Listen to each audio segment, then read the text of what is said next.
If you feel stuck but you can't explain why, this video isn't going to comfort you because most prisons, they don't look like cages.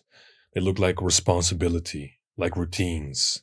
They look like a life that makes sense on paper. And the problem is that that's exactly why most people never question them. Because there aren't guards, there are no locked doors, there are no visible chains. It's just a quiet agreement that you stop noticing. And I did too. And once you see it, you can't unsee it. Ask yourself which prisons are the most effective. It's the ones that are invisible. These aren't enforced by force. They're just enforced by familiarity. You wake up roughly at the same time, you have the same environments around you, and you have the same expectations. None of those things feel strong enough to escape. It isn't like an actual prison of which you can see the bars. And that's the trap, because this prison isn't suffering. It's just tolerable dissatisfaction. Just enough comfort to stay, and just enough unease to feel restless. Nothing too extreme, so there's no urgency to leave. You can stay. You can live in this prison, live with this prison. And most people won't realize that they're imprisoned because nothing is technically wrong in this state. And that's why you can just waste decades without knowing. It's why I was imprisoned without knowing. It's exactly why I'm making this video. The first prison that I had to change and absolutely changed my life for me, I can say this without a doubt, was the Prison of Normalcy. I broke my neck at a young age, and as a result, I was completely paralyzed from the neck down. Now you can tell that, I got past that, but when I was fired from the hospital, they told me, for the rest of your life, you're going to be less than average in terms of physicality. And you should be happy with that. So, obviously, naturally, a kid that no longer fits in and is handicapped is going to aim to be normal again. Just want to fit in. I don't want to be bullied. I want to fit in. I want to be like the others. And normalcy is powerful because it feels neutral. It's like everyone around you lives the same way, and deviation, it kind of feels reckless, especially if you're in my state. And if everyone accepts the same limits, even questioning them feels unnecessary, like it did for me in that moment. Wanting to be normal quietly becomes moral, and you feel like wanting to be more is kind of greedy. It's too much. Here in the Netherlands, they say, act normal, then you're already acting crazy enough. So you feel like pushing further is irresponsible, but at some point I realized that aiming to be normal is basically locking yourself into a life where nothing about you will be exceptional. And we're born unique human beings. It's inherently baked in that something about us isn't like the norm. It's different from everybody else. So aiming to be normal is going to negate your unique gifts and capacities. It's going to negate your affinities. It's going to negate what you can achieve with your unique abilities. And for me, it would negate that I would achieve anything above that I've achieved, for example, in terms of physicality, because I was supposed to be less than average. But now I'm far beyond it. Generally, I walk into a gym and I'm one of the most jacked dudes there. That took hard work, but before that hard work happened, before I could make it happen, I had to realize it internally. I had to leave that prison, of which I didn't know for years that it even was one. Because I was just lowering the volume on my instincts, telling myself that that's just how life works. And the moment you feel an urge to change, something inside you just pulls back. Not because of fear of failure. You don't even get to that fear. It's because of the fear of standing out. It's because of the fear of being different from anybody else. And It doesn't punish you directly like a prison would. It pressures you quietly, and you can sustain that pressure for longer than you'd like. Something that I did as well. And most people, for that reason, comply, never realizing they even had a choice, never realizing it was something that they could break out of. So as soon as you change that frame from being normal to no longer aiming to be like the rest, that's when you unlock your abilities and capacities, and you can dive deeper, delve further, and develop yourself into something that others are not. And ultimately, is the place you want to be. Because that's how you get to be whom you are meant to be, with your uniqueness. And if we're speaking about being, then the next prison is the prison of identity. It's the one where, behavior eventually turns into that. It's conditioning. And you're conditioned to be a multitude of things. Maybe you're the responsible one, or the reasonable one, the stable one, the one who never overreacts. And at first that feels grounding. That feels like you got both your feet planted firmly on this earth. But then it becomes limiting, because your identity isn't simply how you describe yourself, it's how you act. It's who you subconsciously protect. So the most dangerous sentence you can say is not that you can't change.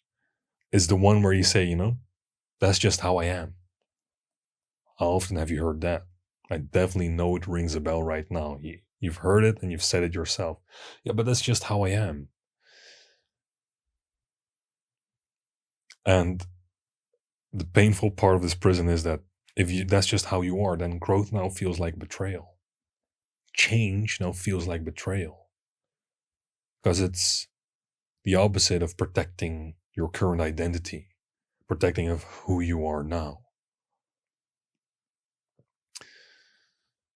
And anything that starts to threaten your current identity, that starts to feel wrong, even if it points towards freedom. But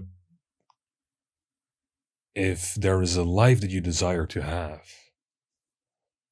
goals that you desire to achieve, and you don't have either of those things right now, it means your current identity isn't fit to have those things. And first, you need to become the person that can have those lives before you can even attain them.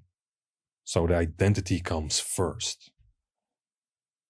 That's the prison you have to unlock.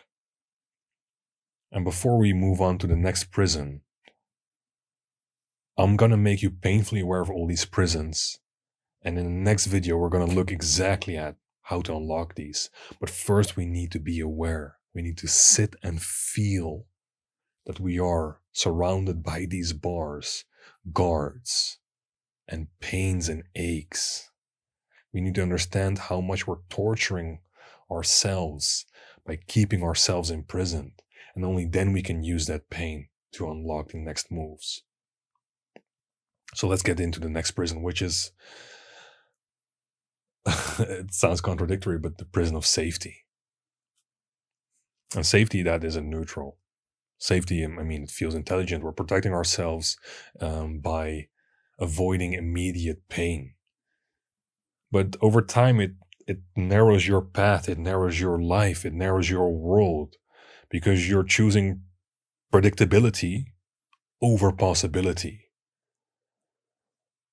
Familiar discomfort over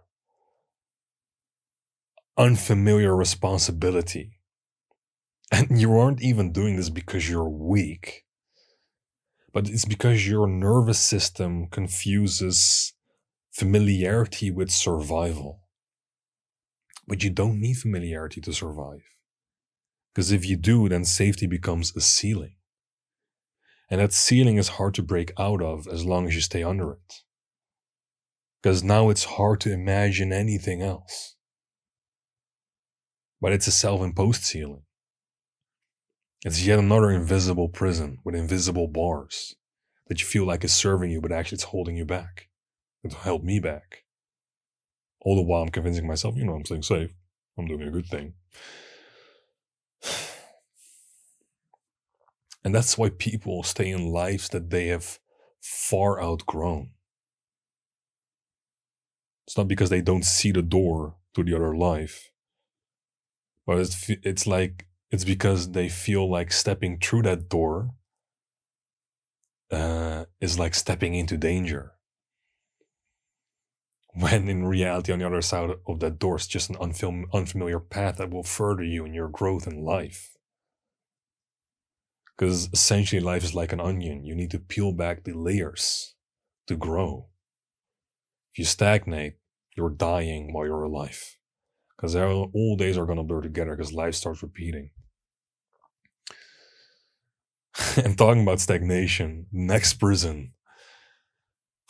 This is a tough one as well. It's the prison of delay.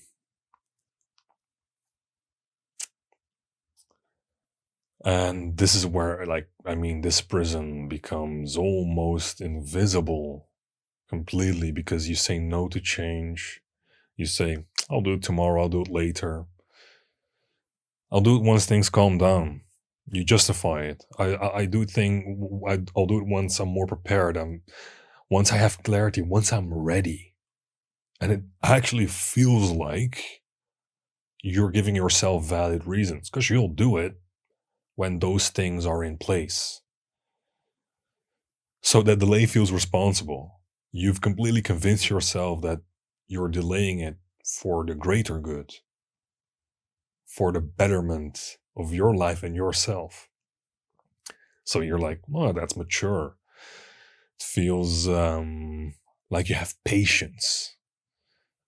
But delay isn't patience. Delay is just fear with better language. It's justifying inaction. It's something that I was very, very guilty of. It held me back so much because I knew what to do. It's just like I would do it when this was right or that was right. And the most interesting thing about delay is that it never feels like a decision. So years will pass quietly and they will pass while you're waiting for a version of yourself that will never arrive because you're stuck in that prison of delay. That version of you is in some alternate timeline where you are taking those actions, where you're not delaying, where you're just simply saying, like, I got this idea, I'll execute and I'll find out later what works and doesn't work when I stumble upon the problem directly. The next prison is a prison of agreement. And here's the part that stings. You aren't trapped by force. You're trapped by agreement. Either it's like unspoken agreements with your family to be a certain way, to behave a certain way. Agreements with peers, agreements with your environment, because you don't want to stand out too much, right? And agreement with the version of yourself that people expect you to be. And you don't want to disappoint their expectations. So you staying the same, abiding by their expectations, it preserves harmony in your life. And changing would disrupt it. And that's chaotic, that's intimidating. So you have considered stepping outside that role. And your resistance to it is kind of disguised as concern. Be careful, relax. You don't need to push. That's good enough. So part of you listens.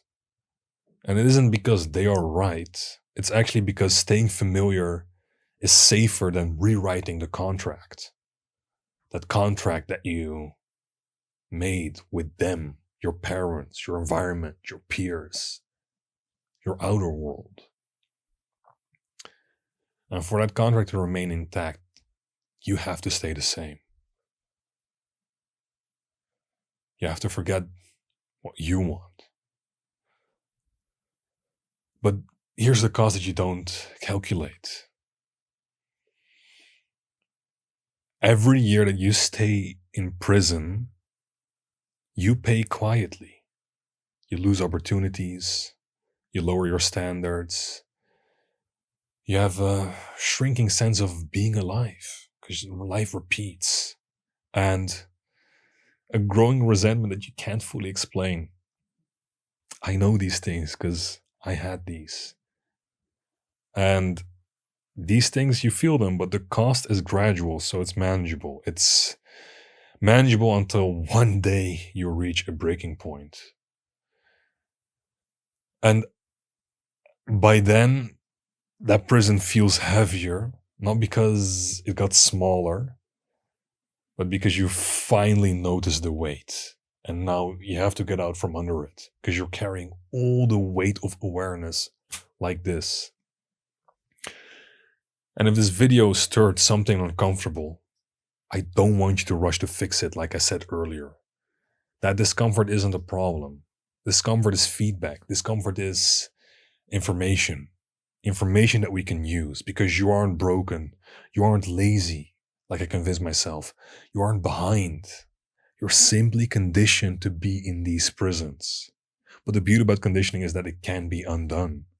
And in the next video, we'll walk exactly through how you can undo the conditioning of the prisons that feel so comfortable, and why effort alone never works.